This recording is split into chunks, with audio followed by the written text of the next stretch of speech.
recorded by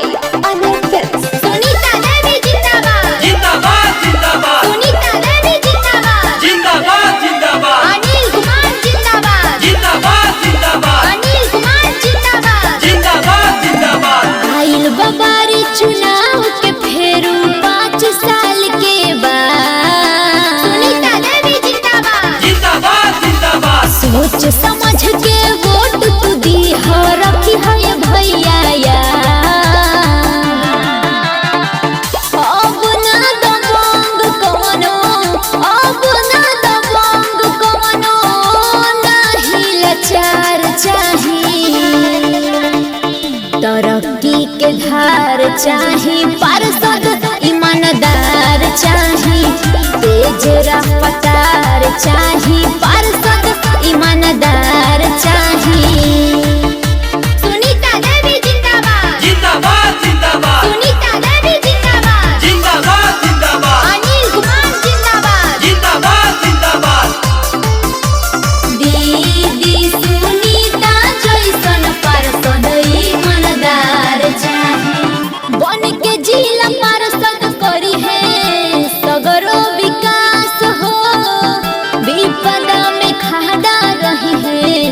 जनता के साथ हो अनिल कुमार जिंदाबाद जिंदाबाद जिंदाबाद बन के जिला पार्षद करी है विकास हो विपदा में खड़ा रही है जनता के साथ हो क्षेत्र संख्या 29 के क्षेत्र संख्या 29 के पूरा दुलार चाही नाही भ्रष्टाचार चाही पार्षद ईमानदार चाही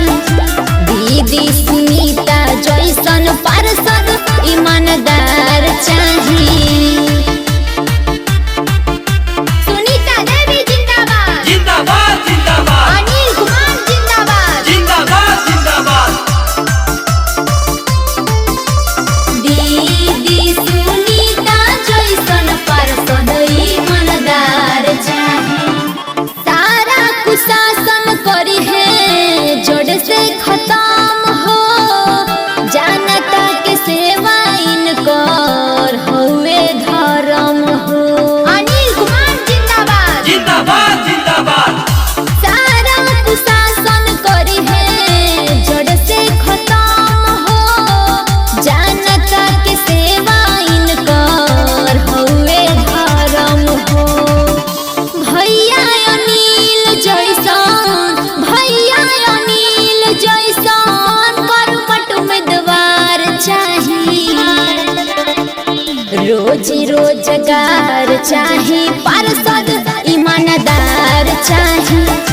दीदी सुनीता जैसन पार्षद ईमानदार चाही।